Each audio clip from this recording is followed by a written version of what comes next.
বাঁশকে 3:7:10 ভাগ করলে টুকরোগুলোর সাইজ কত হবে? টুকরোগুলো বলছে, একটা বলে নাই। তাহলে এখানে কি দেওয়া আছে?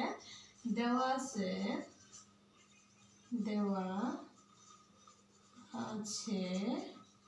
সমান কি 60 মিটার দৈর্ঘ্য বিশিষ্ট, মানে বাঁশের দৈর্ঘ্য আর কি, বাঁশটির দৈর্ঘ্য কত মিটার দেওয়া আছে? বাঁশটির দৈর্ঘ্য দেওয়া আছে 60 মিটার। এখন আমরা কি করে নিতে পারি, যেহেতু এখানে বাঁশকে 3:7:10 দেওয়া আছে, তাহলে আমরা অনুপাত ধরে যোগফল করে নিতে পারি। অনুপাতগুলোর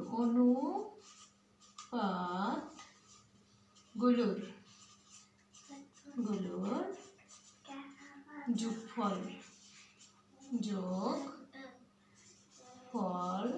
সমান কত হবে? 3 + 7 + 10 সমান হবে 10 আর 7 17, 17 আর 3 20। এটা হচ্ছে অনুপাতের যোগফল। এখন আমরা বলছি টুকরোগুলোর সাইজ কত। তাহলে আমরা দুইটাই পাইছি, বাঁশটির দৈর্ঘ্য পাইছি, অনুপাতগুলোর যোগফল পাইছি। এখন টুকরোগুলোর সাইজ আমরা একটা প্রথম টুকরো সাইজ আমরা দেখতে পারি। সুতরাং প্রথম টুকরোর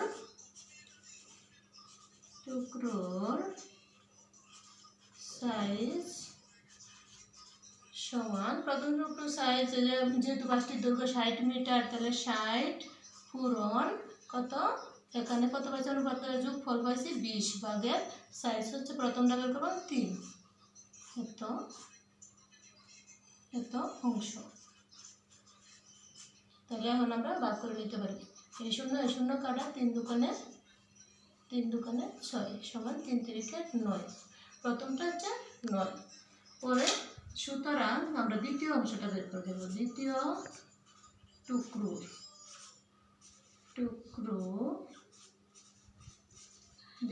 টুকরোর সাইজ সমান 60 এর অনুপাতের যোগফল কত আছে? 7। আমরা 7 এত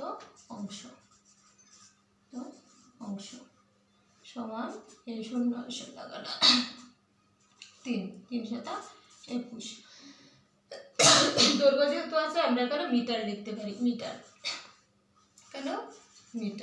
এখন কি পরেরটা কি আছে? তৃতীয় টুকরোর সাইজ সমান 60 এর 20 ভাগের লাস্টেরটা কত আছে? 10। তাহলে এখানে আমরা 10 লিখতে পারি। এত অংশ সমান 3 × 60 3 × 30 মিটার। তো সাইজগুলো কি হবে? সাইজগুলো কি হচ্ছে, একটু ভাগ করলে টুকরোগুলোর সাইজ কত হবে? তাহলে টুকরোগুলোর সাইজ উত্তর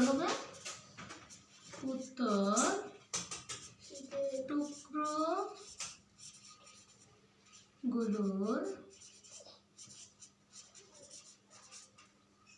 সাইজ, এই অঙ্কটা খাদ্য অধিদপ্তরে আসছে, আপনারা সহজভাবে আমি করে দিলাম, আপনারা করে নেবেন। টুকরোগুলোর সাইজ সমান কত হবে? টুকরোগুলোর সাইজ প্রথমে পাইছি 9 মিটার, পরে পাইছি 21 মিটার,